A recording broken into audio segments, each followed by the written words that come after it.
Hello नमस्कार दोस्तों, मैं Vikas Kumar the EDU24 official channel में आप सभी का स्वागत करता हूं। जैसा कि आप लोग जानते हैं कि हम अभी साइंस का जो है रेलवे के लिए, खासकर रेलवे के लिए जो है साइंस का सीरीज हम लोग अभी लेकर के चल रहे हैं। और एक पार्ट जो है हम आप लोगों को प्रोवाइड करवा दिए हैं। ठीक है, तो आज हम उसी के अगले पार्ट को लेकर के चलेंगे और 25 क्वेश्चन का यह सीरीज होगा। पहले ही हम बता चुके हैं कि रेलवे का जो भी एग्ज़ाम है इसमें साइंस के सवाल आते हैं, भरपूर आते हैं। बताई दिए थे कि ग्रुप डी में 25 आने वाला है, आता है LP में 20 आता है। इस तरह से टेक्नीशियन में 30 नहीं, टेक्नीशियन में 40 आता है। तो इस तरह से आप लोग जो है इसका वेटेज को आप समझ सकते हैं रेलवे में साइंस का कितना महत्व है। तो चलिए हम शुरू करते हैं। पहला सवाल है 26 नंबर सवाल है, देखिएगा कि विटामिन सी को किस नाम से जाना जाता है। तो विटामिन सी जो होता है इसको हम लोग एस्कॉर्बिक एसिड के नाम से जानते हैं। विटामिन के बारे में हमने बताया था कि विटामिन शब्द जो होता है का प्रयोग सबसे पहले फंक कैसीमी क्या था 1912 में। ठीक है, और विटामिन जो होता है हमारे शरीर में रोग प्रतिरोधक काम करता है। ये दो तरह का होता है, एक होता है जल में घुलने वाला, तो एक होता है वसा में घुलने वाला। जल में घुलने वाला कौन कौन है, तो बी और सी है, और वसा में घुलने वाला KE, यहाँ पे आपसे पूछा गया है कि विटामिन सी को किस नाम से जाना जाता है। विटामिन सी को हम लोग एस्कॉर्बिक एसिड के नाम से जानते हैं। दूसरी बात यहाँ पे देख लीजिए, विटामिन के बारे में हमने बताया, विटामिन शब्द का प्रयोग जो है फंक यानी कैसीमीर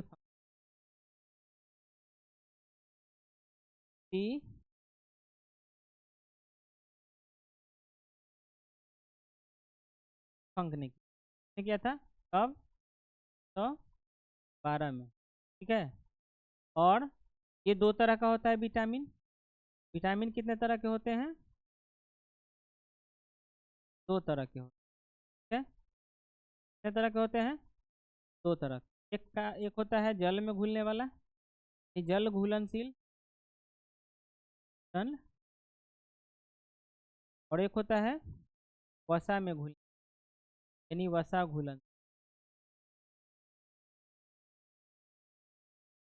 वसा घुलनशील में आप लोग याद रखिए KE, और जल में घुलने वाला B एंड को ध्यान में रख। इस क्वेश्चन का आंसर क्या हो जाएगा आपका, एस्कॉर्बिक एसिड हो जाएगा। अगर हम आगे विकल्प को देखते हैं तो सिट्रिक एसिड का बात जो बोला गया, तो सिट्रिक एसिड कहाँ मिलता है, नींबू में। कहाँ मिलता है, नहीं मिलता है नींबू में। एसेटिक एसिड है तो एसेटिक एसिड कहाँ मिलेगा, सिरका में सिरका में। और लैक्टिक एसिड किस में मिलेगा, दूध और दही में मिलेगा, दूध दही में मिल। ठीक है, तो चलिए नेक्स्ट सवाल पे चलते। Which plant is called which planet is called the red planet. हालांकि ये ज्योग्राफी का क्वेश्चन है। कौन सा ग्रह लाल ग्रह के नाम से, तो लाल ग्रह के नाम से हम लोग मंगल को जानते हैं। मंगल का जो मिट्टी है लालिमा रूप में है, लाल ग्रह कह देते हैं। क्या कह देते हैं, लाल ग्रह। ग्रह कितने होते हैं, ग्रह कितने होते हैं, तो ग्रह की संख्या होती है, कितने होते हैं, 8। ग्रह की संख्या कितने होते हैं, कौन कौन, ध्यान में रखिएगा। बुध, शुक्र, बुध शुक्र,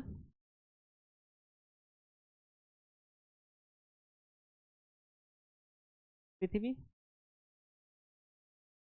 मंगल, बृहस्पति,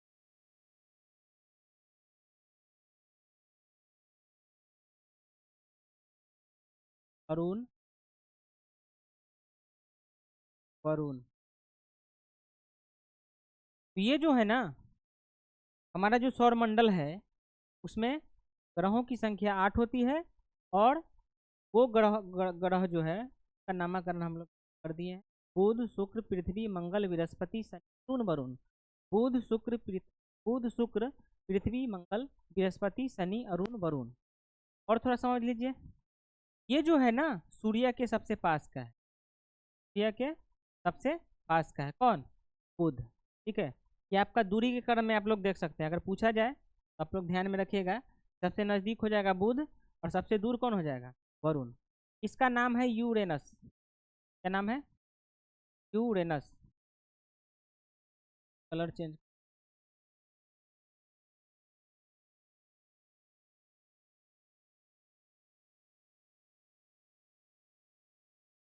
इसका नाम है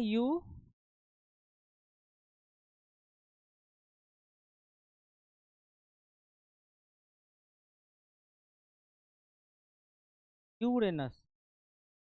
यूरेनस। और इसका नाम है नेपच्यून। नेपच्यून। ठीक है, अगर इधर बात करें ये आपका हो जाएगा मरकरी। मरकरी हो जाएगा। उसके बाद ये हो जाएगा आपका वीनस। ये हो जाएगा आपका अर्थ। और ये हो जाएगा आपका ये हो जाएगा आपका जुपिटर। ये हो जाएगा। और ये हो जाएगा आपका सैटर्न। और ये यूरेनस और ये नेपच्यून। यानी 8 तरह के ग्रह हमको देखने को मिलते हैं सौर। ये सबसे छोटा ग्रह होता है, ये लिख लीजिएगा, सारा प्रश्न जो है पूछा जा चुका है। सबसे छोटा ग्रह सूर्य के सबसे नजदीक होता है, ये सबसे दूर का हो गया। सबसे बड़ा ग्रह ये आपका मिलेगा कौन? बृहस्पति। सबसे बड़ा ग्रह कौन हो जाएगा? बृहस्पति हो जाएगा। ये आप देख लीजिए, आकार के अनुसार अगर हम लोग बात करें, सबसे बड़ा, फिर उससे छोटा ये, फिर उससे छोटा ये, फिर उससे छोटा है, उसके बाद इस सबका नंबर आता है। दूसरी बात आपसे पूछा जाता है, ग्रह जो होता है, ठीक है ना, ये 2 तरह के होते हैं। एक तो होता है चट्टानी ग्रह और एक होता है गैसीय रूप में। ठीक है, तो जो चट्टानी ग्रह है जिसपे हम लोग खड़े होंगे तो गिरेंगे नहीं, धंसेंगे नहीं, ठीक है, तो वो यहाँ से देख लीजिए आप, ये जो 4 गो ग्रह है, ये आपका कैसा ग्रह है? चट्टानी ग्रह है। और ये चारों जो है आपका कैसा है? गैसीय ग्रह है। कैसा ग्रह है? गैसीय। इसको ध्यान में रखिएगा। और इसके बीच में एक पट्टी होता है जिसको हम लोग कहते हैं क्षुद्र ग्रह। छोटा छोटा होता है, क्षुद्र एस्टेरॉइड बेल्ट।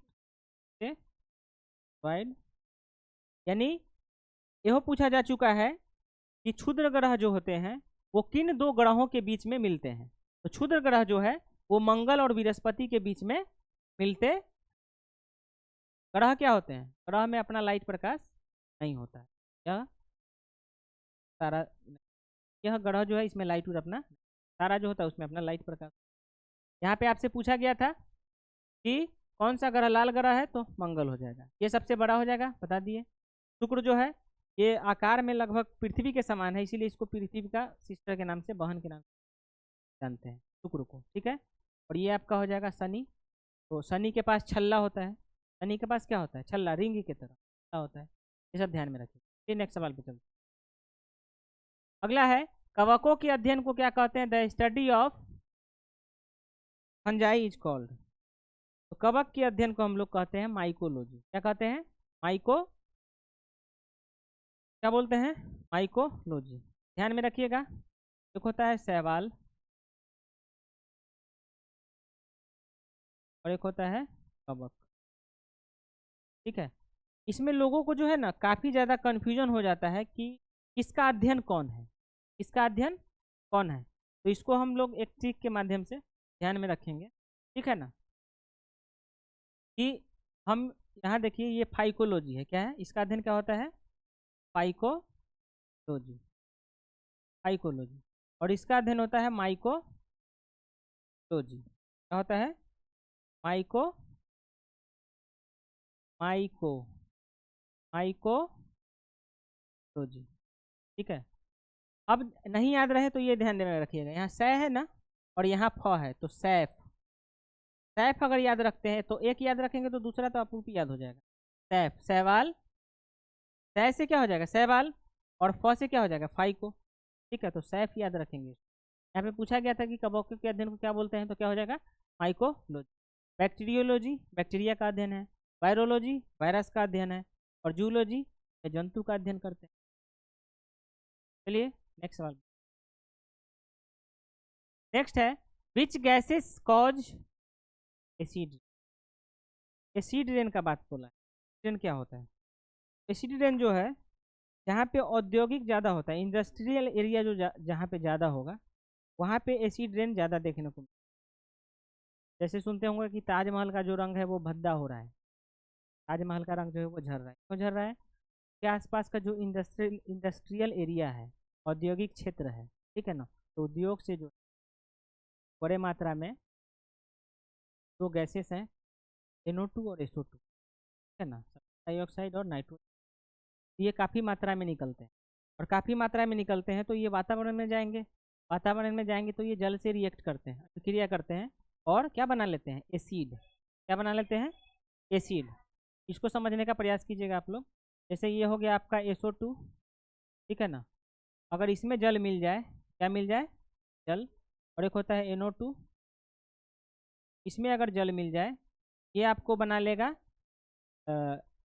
H2SO4। क्या बना लेगा, H2SO4। और ये आपका बना लेगा HNO3, नाइट्रिक एसिड। क्या बना लेगा, नाइट्रिक। तो ये दोनों जो गैसेस हैं, SO2 यानी सल्फर डाइऑक्साइड और NO2 यानी नाइट्रोजन डाइऑक्साइड, ये आपको कहाँ से आएगा, जो इंडस्ट्रियल एरिया है ना वहाँ धुआं निकलता है ना बड़ी, तो धुआं में आप लोगों को क्या मिलेगा, ये आपको SO2 मिलेगा और NO2 मिलेगा। जब यह वातावरण में जाता है तो वहाँ यह किससे रिएक्ट करेगा, वातावरण में तो नमी होता है, मॉइस्चर यानी जल, तो जलवाष्प जल सही है, उससे क्या करेगा, रिएक्ट करेगा। अगर SO2 रिएक्ट करता है जल से तो क्या बनाएगा, H2SO4। ये काफ़ी ज़्यादा प्रबल अम्ल है, स्ट्रॉन्ग एसिड है, जहाँ पड़ेगा वहाँ ख़त्म कर देगा इसको। और NO2 है, नाइट्रिक एसिड बना। और यही जो है वर्षा के रूप में कहाँ नीचे आता है। अब जिस पर पड़े, मकान पे पड़ेगा तो मकान का कलर झाड़ देगा, रंग तरह से। तो ये एसिड रेन में सहायक होता है कौन कौन, NO2 और SO को ध्यान में रखिएगा, ठीक है ना।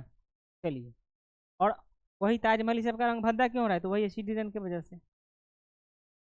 एसिड रेन का जो pH वैल्यू होता है वो 5.6 के आसपास, तो ध्यान में, ठीक है।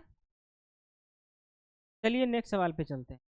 ऐसे यहाँ पे एक और देख लीजिए, कार्बन डाइऑक्साइड है, कार्बन डाइऑक्साइड वातावरण में 0.03%। मीथेन जो है ये सरलतम हाइड्रोकार्बन है, आसानी से इसमें कार्बन एक गो है, कार्बन जैसे जैसे बढ़ेगा तो वो ज़्यादा मतलब जटिलता आएगा। तो सरलतम का हाइड्रोकार्बन इसी को बोलते हैं। हाइड्रोकार्बन का क्या मतलब, जिसमें हाइड्रोजन और कार्बन दोनों। यहाँ ये है O3, O3 के बारे में क्या बताए थे, यह ओजोन है, ओजोन परत है, ऑक्सीजन के 3 परमाणु से मिलकर बने होते हैं, यह समताप मंडल में होता है, ठीक है।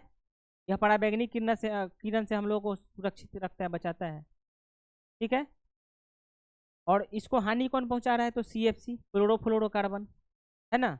तो इसके संरक्षण के लिए 16 सितंबर 1987 को कनाडा में मॉन्ट्रियल प्रोटोकॉल हुआ था, ये ध्यान में रखिएगा। चलिए नेक्स्ट सवाल। नेक्स्ट है, मानव हृदय में कितने कक्ष होते हैं, मानव हृदय में कितने कक्ष होते हैं। चलिए इसको थोड़ा सा समझने का प्रयास करते हैं। मान लीजिए ये हमारा हार्ट है, मान लीजिए कि हमारा क्या है, हृदय है, हार्ट है, ठीक है। इसको हम लोग 4 भागों में बांट दिए, कितने भाग में बांट दिए,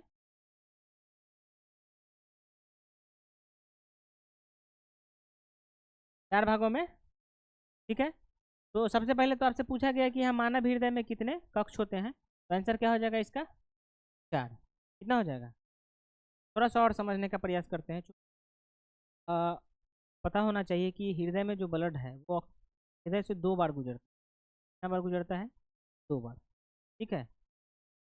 एक तो अशुद्ध ब्लड आ जाता है, फिर अशुद्ध ब्लड जाता है, फेफड़ा उसको ऑक्सीजन मिला करके शुद्ध करता है, और फिर वो शुद्ध ब्लड आता है, फिर तब। तो हम थोड़ा रक्त संचरण के बारे में थोड़ा समझ लेते हैं।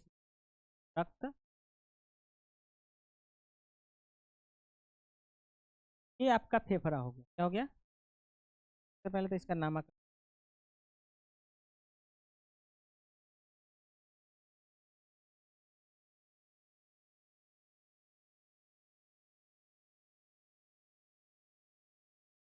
ये आपका हो गया। इसको जो हम लोग बोलते हैं, इसको बोलते हैं राइट ऑरिकल। क्या बोलते हैं? Right auricle. राइट ऑरिकल तो हम लोग क्या बोलेंगे? राइट राइट ऑरिकल तो जाएगा आपका आर। इसको बोलेंगे राइट वेंट्रिकल। क्या हो जाएगा? आर। ये नाम है, ये बॉक्स, ये चेम्बर है, कक्ष है इसका नाम। इधर अगर हम लोग आते हैं, इसको हम लोग बोलते हैं लेफ्ट ऑरिकल, और इसको हम लोग बोलते हैं लेफ्ट लेफ्ट वेंट्रिकल। तो ये चारों जो हमारा कक्ष है, हृदय में जो 4 कक्ष होते हैं, उसका नाम आप लोगों को याद रहना चाहिए। याद हो गया लगभग? यहाँ पे क्या हो जाएगा? ये आपका right auricle, right auricle, right ventricle, left auricle, left ventricle. इसको हम लोग हिंदी में कहते हैं दायां आलिंद। क्या बोलते हैं? दायां आलिंद। और इसको हम लोग कहते हैं दायां निलय। क्या बोलते हैं? दायां। इसको हम लोग कहते हैं बायां आलिंद। क्या बोलते हैं? बायां आलिंद। और इसको हम लोग बोलते हैं बायां बायां निलय। ठीक है। अब यहाँ पे देखिए, ये आपका फेफड़ा है, तो थोड़ा सा,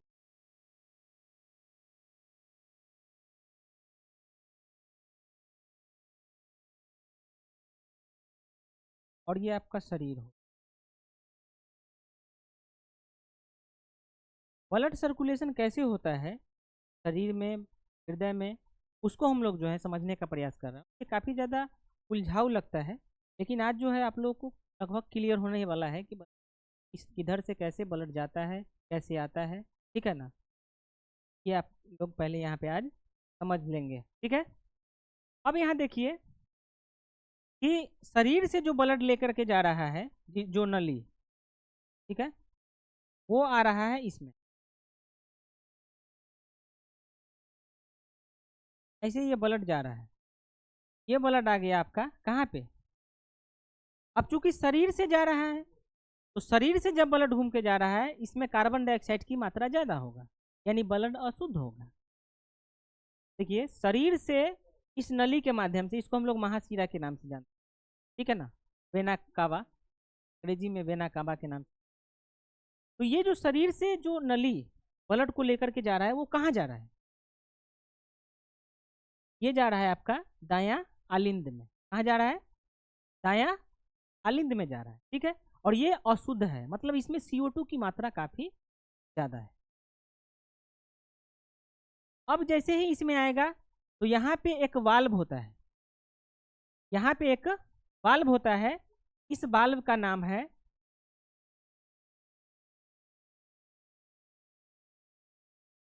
ट्राइकस्पिड। क्या नाम है?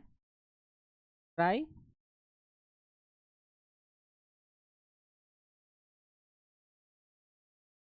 इस वाल्व का नाम है ट्राइकस्पिड। ट्राइकस इस वाल्व का नाम क्या हो जाएगा? ट्राइकस्पिड। ट्राइकस्पिड। इसी वाल्व के द्वारा ये ब्लड जो है आ जाएगा किस में? दायां निलय में। किस में आ जाएगा? दायां निलय में। और वाल्व, अब इसका इंपोर्टेंस समझ लीजिए कि वाल्व जो है, ये ब्लड को सिर्फ इसमें आने देगा, और इसके माध्यम से ऊपर नहीं जाने देगा, क्योंकि ये बंद हो जाता है। अब जैसे ही इसमें आएगा, ठीक है, इसमें आने के बाद ब्लड जो है, यहाँ से एक नली जा रही है ऊपर, ध्यान में रखिएगा, तो फेफड़ा से जुड़ेगा। इस नली का नाम है फुफ्फुस धमनी। फुफ्फुस धमनी। फुफ्फुस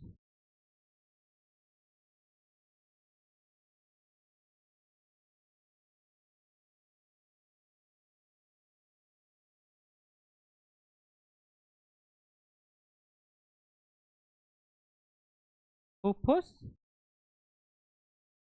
धमनी। अब ये ब्लड क्या है, अभी तो अशुद्ध है, अशुद्ध है ना, यानी इसमें कार्बन डाइऑक्साइड की मात्रा बहुत ज्यादा है। अब क्या करेगा कि इसमें आएगा, उसके बाद यहां से जो है पुचकारी मारेगा ऐसे ऐसे ऐसे, ये दाना दया नीले जो है ऐसे पुचकारी मारेगा, बस ये ब्लड जो है इस नली से होकर के कहाँ जाएगा, फेफड़ा के पास। कहाँ जाएगा, फेफड़ा के पास। और फेफड़ा जो है वो क्या करेगा, ऑक्सीजन इसमें ऐड कर देगा। फेफड़ा इसमें क्या करेगा, ऑक्सीजन ऐड कर देगा, कार्बन डाइऑक्साइड को बाहर। और जैसे ही ये आपका ऐड हो गया, ऑक्सीजन इसमें ऐड हो गया, तो ये आपका यहाँ पहुँच जाएगा। ये नली आपका कहाँ जाएगा, इसमें। तो ये आपका जो है फुफ्फुस धमनी, ये अशुद्ध ब्लड को ले जा रहा है, यानी कि इसमें CO2 ज़्यादा है। और अब जो ये नली, ये जो ट्यूब है, ये जो ब्लड लेकर के आ रहा है फेफड़ा से, इसको हम लोग बोलते हैं फुफ्फुस। फुफ्फुस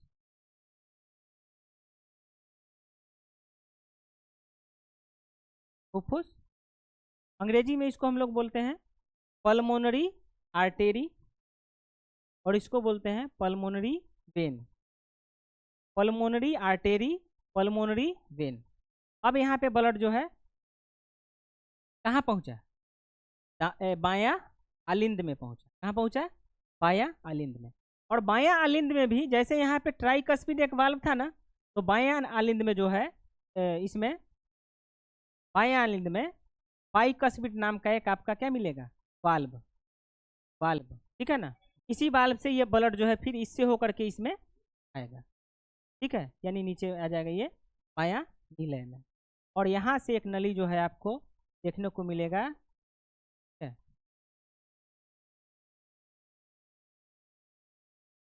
ये आपका फिर कहाँ जाएगा, ठीक है। तो ये जो नली है इसको हम लोग बोलते हैं महाधमनी। क्या बोलते हैं, महाधमनी। ये जो नली है इसको हम लोग क्या बोलते हैं, महाधमनी के नाम से जानते हैं। तो इस तरह से ब्लड जो है हृदय में 2 बार आया। कितना बार आया, 2 बार। एक बार देख लीजिए अशुद्ध ब्लड जिसमें कार्बन डाइऑक्साइड की मात्रा ज्यादा था, तो ये आ गया आपका। हाँ, इस नली को हम लोग बोलते हैं महाशिरा। क्या बोलते हैं, महाशिरा। हाँ, ठीक है। तो ये महाशिरा से होकर के ब्लड आ गया, कौन सा ब्लड, कार्बन डाइऑक्साइड की मात्रा जिसमें ज़्यादा है वो ब्लड शरीर से हृदय में। अब हृदय से कहाँ चला गया ये, फेफड़ा में। फेफड़ा में ऑक्सीजन मिला दिया अधिक मात्रा में, कार्बन डाइऑक्साइड बाहर।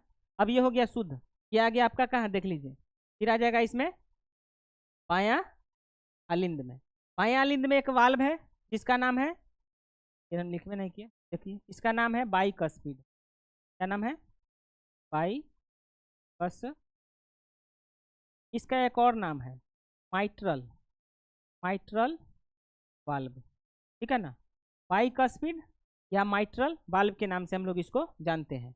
और फिर यहाँ पे आने के बाद ये पुचकारी मारेगा यहाँ से ऐसे ऐसे, ये जाके आपका फिर इससे ये जो धमनी महाधमनी से होते हुए ब्लड फिर इस तरह से ब्लड जो है वो शरीर से हृदय में, हृदय से शरीर में। और यहाँ पे हृदय क्या कर रहा है, हृदय का मेन काम क्या है, ब्लड को पंप करना। ब्लड को क्या करना, पंप करने का, ठीक है। तो इस तरह से हमारा जो रक्त संचरण है हृदय से शरीर में, शरीर से हृदय में, ये किस तरह आया उसको हम लोग जो है समझ प्रयास किए, ठीक है। चलिए नेक्स्ट सवाल पे। नेक्स्ट है जल का सूत्र क्या होता है। जल का सूत्र होता है, जल जो है आपका जानते हैं H2 प्लस O2 को मिला देंगे तो क्या बनेगा, जल का निर्माण।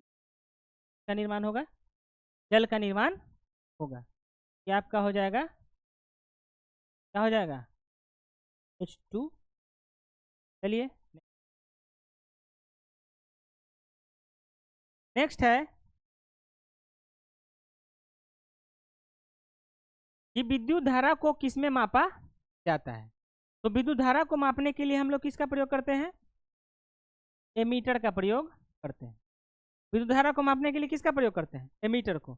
और एमीटर को जो है परिपथ में, परिपथ में श्रेणी क्रम में जोड़ते हैं। कैसे जोड़ते हैं, श्रेणी क्रम में जोड़ श्रेणी क्रम में जोड़ते हैं। वोल्ट मीटर, वोल्ट मीटर से हम लोग विभव को मापते हैं और इसको हम लोग समांतर क्रम में जोड़ते हैं, समांतर क्रम में जोड़ते हैं, इसको ध्यान में रखिएगा। गैल्वेनोमीटर क्या होता है? तो गैल्वेनोमीटर जो है वो धारा की उपस्थिति और धारा की दिशा को बताता है। तो इसमें हम लोग लिखेंगे धारा की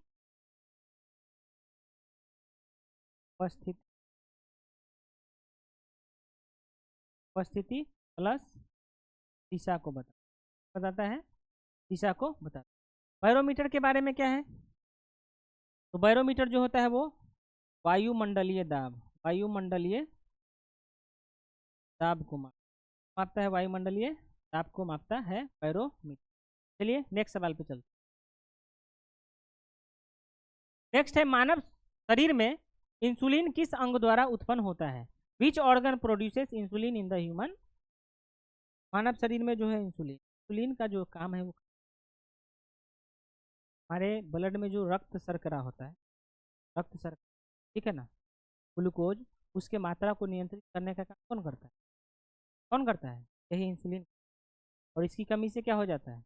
मधुमेह रोग हो जाता है। कमी से क्या हो जाता है? मधुमेह रोग हो जाता है। और इंसुलिन का जो निर्माण है वो अग्नाशय करता है। कौन सा अंग करता है? अग्नाशय।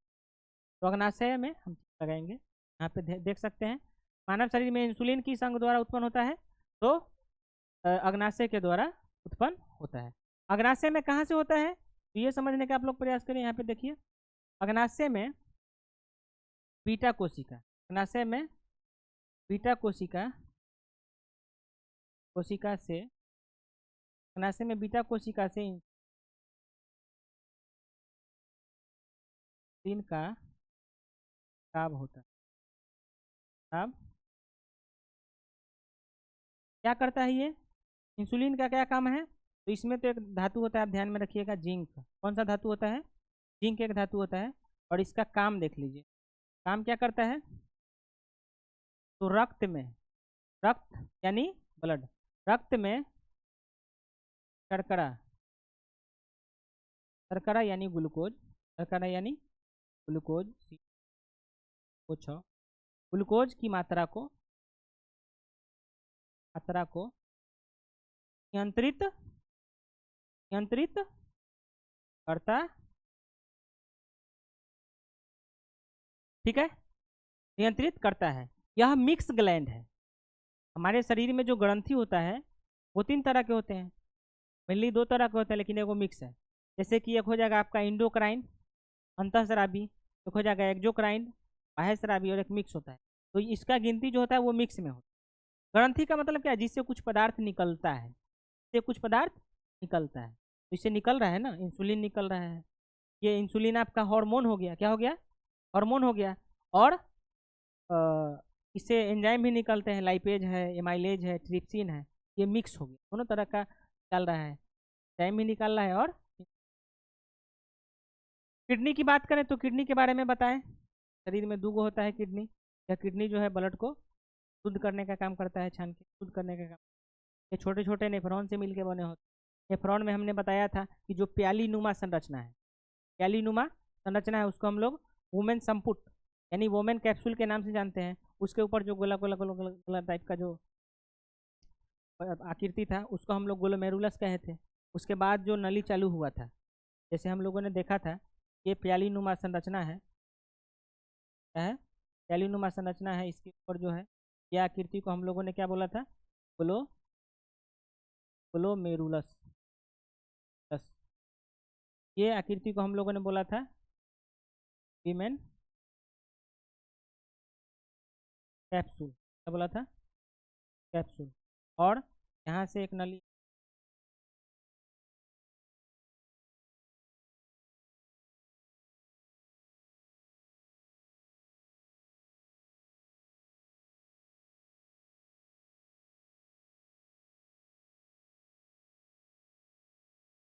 देख सकते हैं।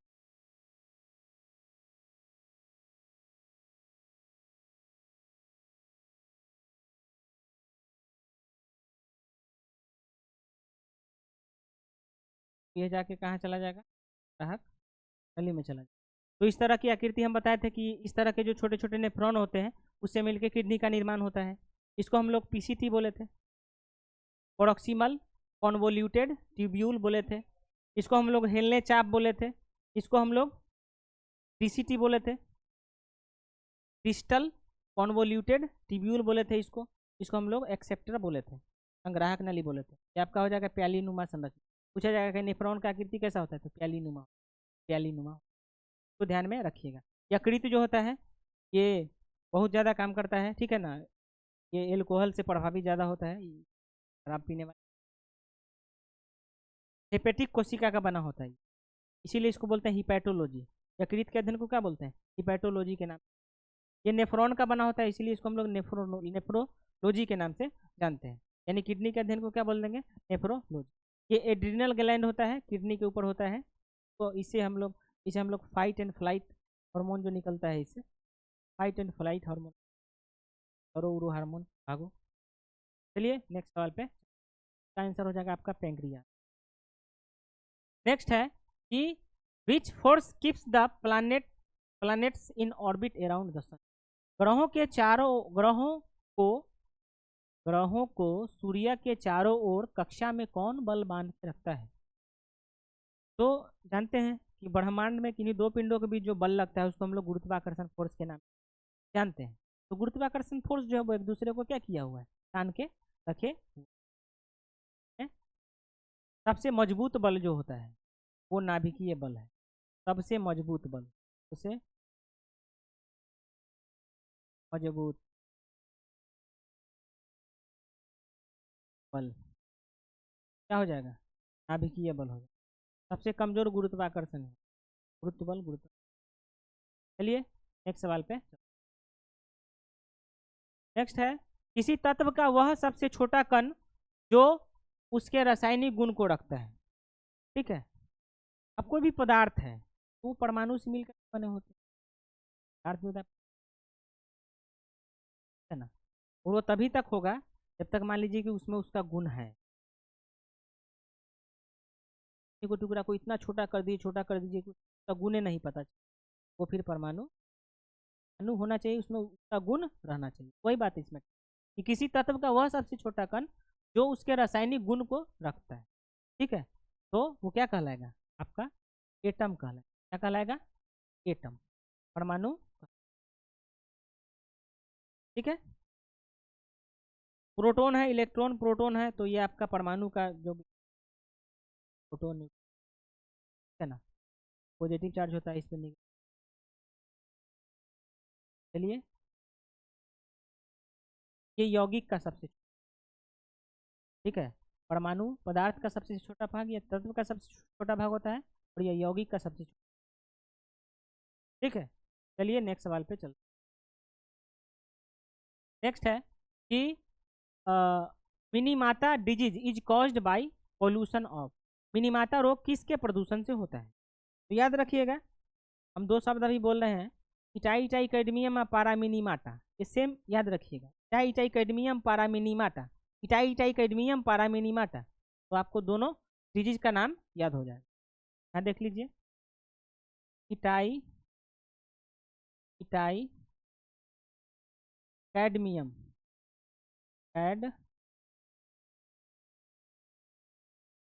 इटाई कैडमियम पारामिनीमाटा, पारामिनी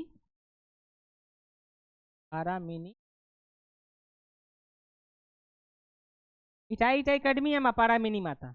इटाई जो रोग होता है वो कैडमियम के कमी से हो जाएगा, कैडमियम के वजह से, और पारा जो हो जाएगा वो मिनीमाटा के वजह से हो जाता है। यहाँ आपसे क्या पूछा गया कि मिनीमाटा रोग किसके प्रदूषण से होता है, तो आंसर क्या हो जाएगा इसका, मरकरी हो जाएगा। क्या हो जाएगा, मरकरी हो। ठीक है, तो चलिए नेक्स्ट सवाल पे चलते हैं। इसको ये ध्यान में रखिएगा लाइनिंग, इटाई कैडमियम पारामिनीमाटा, इटाई कैडमियम पारामिनीमाटा। चलिए नेक्स्ट सवाल। अगला है कि the chemical formula of ammonia. Ammonia का रासायनिक सूत्र क्या होता है। तो अमोनिया का रासायनिक सूत्र होता है NH3। क्या होता है, NH3। यहाँ पे N2 ले लीजिए और H2 ले लीजिए, ठीक है।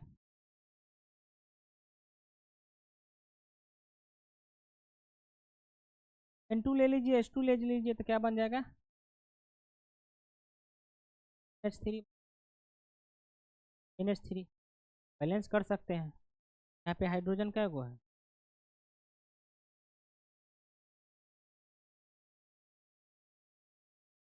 ऐसे करके आप लोग जो है इसमें यहाँ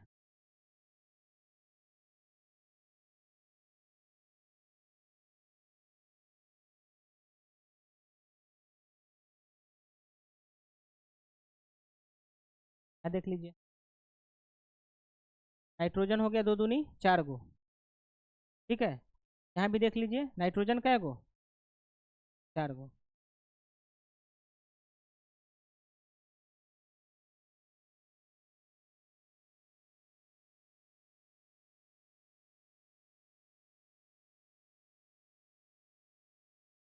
नाइट्रोजन का गो हो गया, देख लीजिए, 4 गो हो गया ना, 2 दूनी 4। यहाँ भी नाइट्रोजन का गो है 4 गो, लेकिन हाइड्रोजन हो गया 4 तिहाई 12, 4 तिहाई 12। यहाँ भी हाइड्रोजन कितना हो गया? 4 तिहाई 12। तो इस तरह से आप जो है ये आपका हो गया NH। और ये प्रोसेस जो होता है इसको हम लोग हैबर प्रोसेस के नाम से जानते हैं। Haber process, process. इसमें कैटेलिस्ट, कैटेलिस्ट, कैटेलिस्ट के रूप में, यानी उत्प्रेरक के रूप में, उत्प्रेरक, उत्प्रेरक के रूप में हम लोग लोहा, है ना, मॉलिबेडनम, बेडनम, ये सब का प्रयोग करते हैं, तो ध्यान में, ठीक है। तो चलिए नेक्स्ट सवाल पे चलते। अगला है, लोहे की कमी से कौन सा रोग होता है? तो लोहे की कमी से होने वाला रोग है आपका एनीमिया होता है। रक्त की कमी से, लोहे की कमी, एनीमिया यानी रक्त की कमी हो जाती है, यानी रक्त अल्प, रक्त अल्पता, ठीक है। रक्त, रक्त, रक्त के बारे में क्या है? रक्त जो है यह क्या है? एक तरल संयोजी ऊतक है, तरल संयोजी ऊतक है कि नहीं? तरल मतलब ये तरल ना होगा,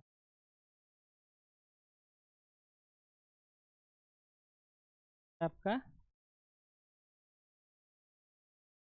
संयोजी ऊतक। तरल मतलब लिक्विड हो गया, संयोजी मतलब जोड़ के रखने वाला, सर से पाँव तक ब्लड है, जोड़ के रखने वाला।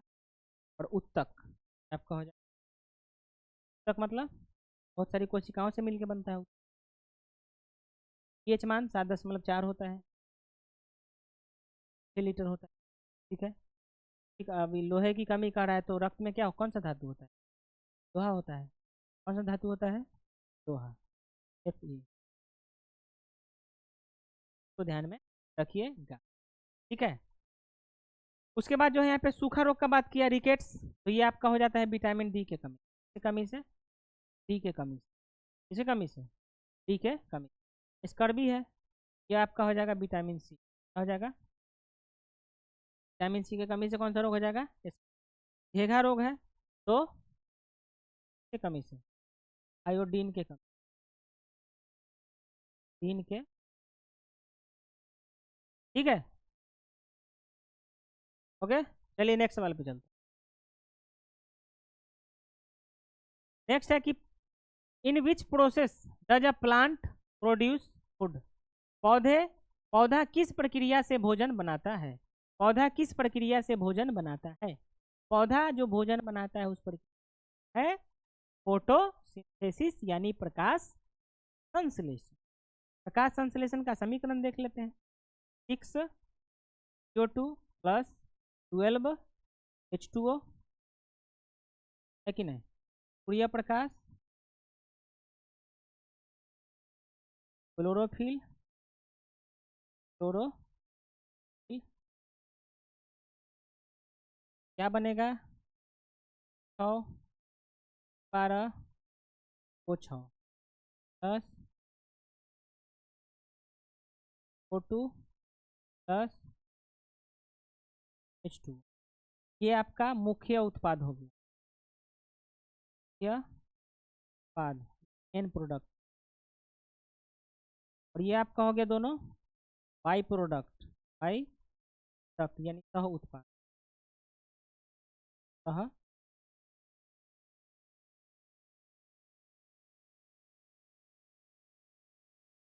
ठीक है, सह उत्पाद। ये हो गया प्रकाश संश्लेषण। अब क्या क्या देखिए, क्या क्या लगा इसमें बनाने में, प्रकाश संश्लेषण की क्रिया करने में क्या क्या लगा। हम बताए थे कार्बन डाइऑक्साइड लगता है, लग गया। जल लगता है, लग गया, नीचे चला गया। सूर्य का प्रकाश लगता है, क्लोरोफिल उसमें रहता करता है पत्ता में, और बन गया आपका 6H12 ग्लूकोज। क्या हो गया ये, ग्लूकोज। ठीक है, चलिए नेक्स्ट सवाल पे चलते हैं। ओम का नियम किसके बीच संबंध बताता है। Ohm's law states the relationship. तो ओम का नियम जो होता है वह वोल्टेज, करंट के भी संबंध बताता है। वोल्टेज, करंट और रेसिस्टेंस के बीच संबंध बताता है कौन, ओम का बराबर वोल्टेज के वजह से धारा का प्रवाह होता है। वोल्टेज धारा को क्या, रेसिस्टेंस जो है उसको क्या करता है, अवरोध करने का काम। तभी कि वह गुण जो धारा को क्या करता है, चलने से रोकता है, अवरोध करता है। और करंट जब आवेश के प्रवाह को विद्युत कहते हैं। ठीक है, चलिए नेक्स्ट। नेक्स्ट है कि the acid present in vinegar. बोला गया कि सिरका में कौन सा अम्ल होता है। तो सिरका में जो होता है वह एसेटिक एसिड होता है। सिरका में कौन सा अम्ल होता है, एसेटिक एसिड होता है। सिरका में कौन सा अम्ल होता है, एसेटिक एसिड। ठीक है, सिट्रिक एसिड की बात करें तो ये आपको मिलेगा किसमें, मिलेगा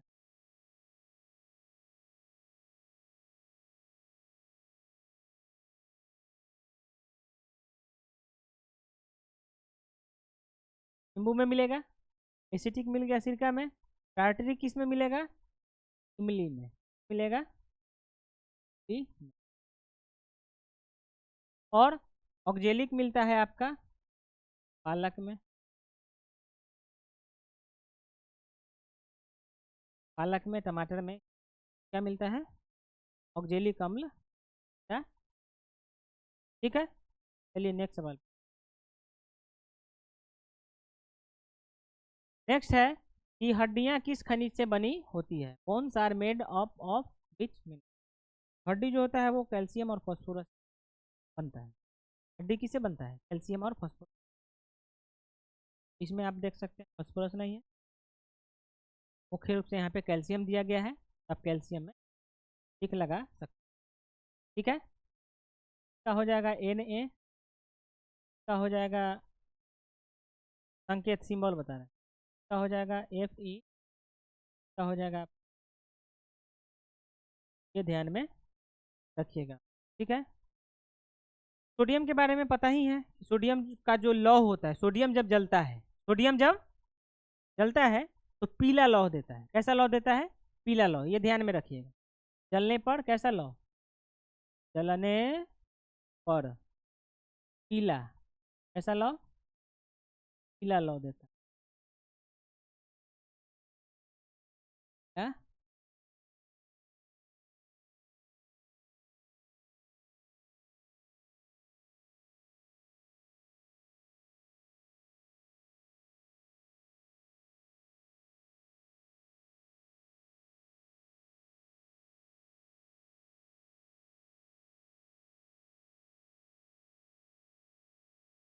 पीला लौह देता है। ठीक है, और मैग्नीशियम जब जलता है, यहाँ तो नहीं दिया है, मैग्नीशियम जब जलेगा तो उजला लौह देगा, वाइट। ये ध्यान में। कैल्शियम परमाणु संख्या 20 होता है। ठीक है, कैल्शियम का। और उसके बाद आपकी बात करें कि, चलिए नेक्स्ट सवाल। अगला है सौरमंडल का सबसे बड़ा ग्रह कौन है। तो बता चुके हैं हम लोग, सौरमंडल का सबसे बड़ा ग्रह कौन होता है, बृहस्पति। ग्रह कितने हैं, 8 होते हैं। बुध, शुक्र, पृथ्वी, मंगल, बृहस्पति, शनि, अरुण, वरुण। बुध, शुक्र, पृथ्वी, मंगल, बृहस्पति, शनि, अरुण, वरुण। सबसे नज़दीक का सूर्य के सबसे नज़दीक का बुध हो जाएगा, सबसे दूर का वरुण हो जाएगा, ये ध्यान में रखिएगा। ये सबसे दूर का है। और सेटर्न जो हो गया वो छल्ला वाला हो गया। क्या हो गया? छल्ला, छल्ला वाला ग्रह हो, ठीक है। और ये सब हो गया।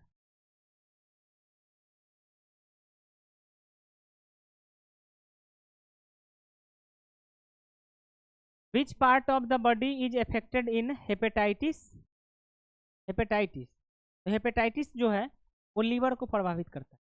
को प्रभावित करता है, हेपेटाइटिस इसको प्रभावित करता है, लीवर को प्रभावित करता है। इसको ध्यान में रखिएगा। हार्ट, हम किडनी के बारे में बात कर चुके हैं। लंग्स जो होता है वो क्या करता है? ऑक्सीजन मिला करके ब्लड को प्योर करता है, शुद्ध करता है। दो होता है, कितने होता है? दो। इसका दूसरा नाम है फुफ्फुस। फेफड़ा का दूसरा नाम क्या होता है? फुफ्फुस। इसको ध्यान में, ठीक है। नेक्स्ट है, which instrument measures blood pressure? Blood pressure को मापने के लिए किस यंत्र का यूज करते हैं? इसके लिए एक यंत्र आता है जिसका नाम है स्फिग्मोमैन, क्या नाम है? स्फिग्मोमैनोमीटर। स्फिग्मोमैनोमीटर। रक्तचाप जो होता है वो कितना होता है? 120/80। ये ध्यान में रखिए। रक्तचाप कितना होता है? 120/80, ठीक है ना। 120/80। ऊपर वाला को सिस्टोलिक और नीचे वाला को डायस्टोलिक कहते हैं, तो ध्यान में रखिए। थर्मामीटर जो है वो ताप ताप को मापता है। स्टेथोस्कोप जो है वो डॉक्टर अलावा ना होता है, हृदय की गति। इसी जो है इलेक्ट्रोकार्डियोग्राम, ये हृदय के लिए ही आता है। जांच, क्या जांच होता है ना हृदय। चलिए नेक्स्ट सवाल। नेक्स्ट है कि पीतल किन धातुओं का मिश्रण है? तो पीतल जो होता है वो तांबा और जस्ता का होता है। पीतल किसका होता है? तांबा और जस्ता का मिश्रण होता है, ठीक है। तांबा और टीन का जो मिश्रण होता है उसको हम लोग कांसा कहते हैं, ठीक है। और ये हो गया आपका क्या? पीतल, ठीक है। चलिए नेक्स्ट सवाल पे चलते। नेक्स्ट है कि सोने का रासायनिक प्रतीक क्या है? तो सोने का रासायनिक प्रतीक होता है Au, ऑरम। क्या होता है? ऑरम। ये आपका सिल्वर का है, अर्जेंटीना, ठीक है। चलिए नेक्स्ट सवाल पे चलते। नेक्स्ट है कि डेंगू बुखार किस मच्छर के काटने से हो?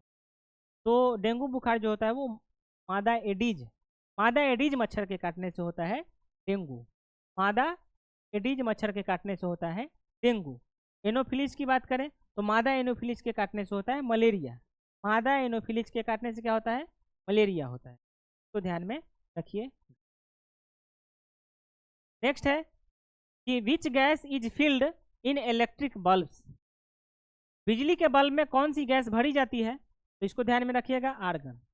अक्रिय गैस क्यों भरा जाता है? ताकि वो ऑक्सीकृत से बचाया जा सके। जितना वो ऑक्सीकृत यानी ऑक्सीजन से मेल से बचा रहेगा उतना वह लंबा चलने वाला है।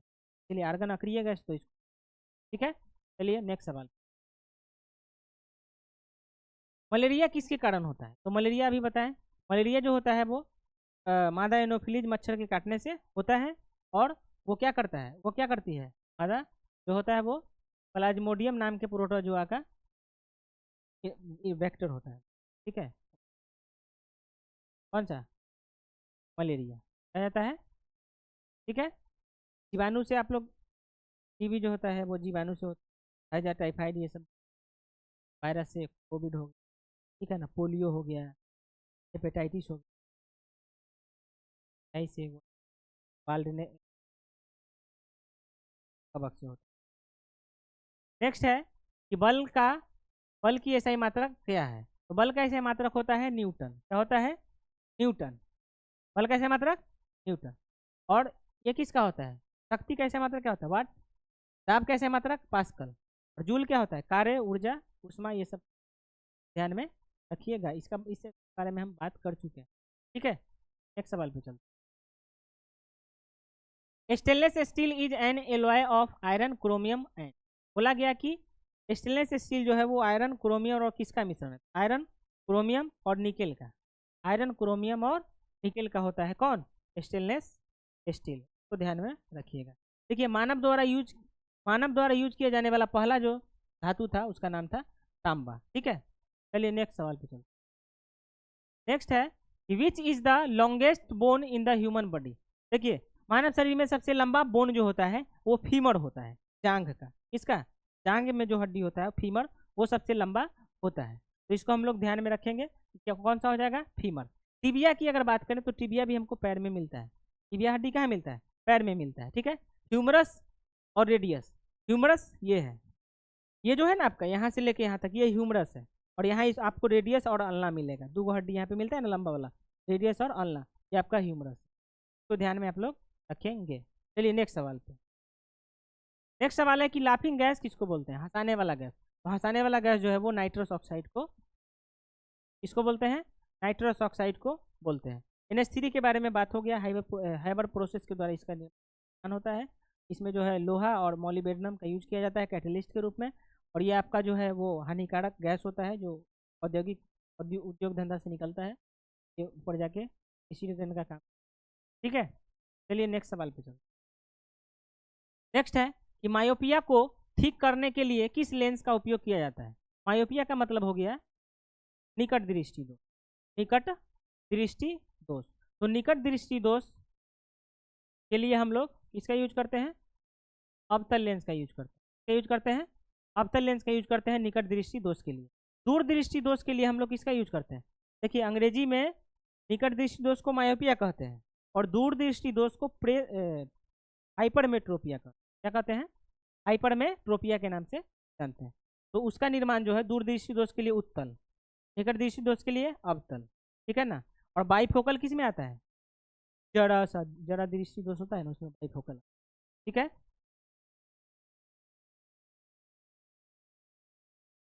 जरा दृष्टि बाइफोकल। और एक होता है अस्टिग्मेटिज्म। अस्टिग्मेटिज्म उसमें आता है कौन सा? बेलनाकार लेंस, बेलनाकार लेंस। चलिए आगे देखते हैं। एफ ई प्रतीक वाला तत्व कौन है? तो एफ ई प्रतीक किसका होता है? लोहा का होता है। इसको ध्यान में रखिएगा। चलिए नेक्स्ट सवाल पे चलते हैं।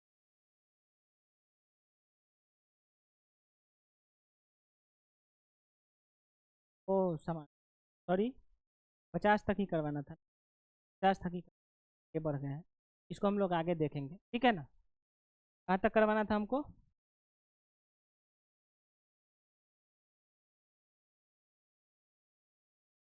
51 से जो है हम लोग फिर से बात करेंगे। ऐसा बैलेंस हो गया। 51 से हम लोग जो है अगले क्लास में फिर से विस्तार से बात करेंगे, ठीक है ना। क्लास को इसी तरह से एंजॉय कीजिए आप लोग, और नोटबुक पेन लेके बैठिए और लिखिए। और जितना मन है उतना शेयर कीजिए, ठीक है ना। जितना ज़्यादा वर्ष आएंगे रहेगा और इस तरह से क्लास आते रहेंगे। चलिए बहुत बहुत धन्यवाद।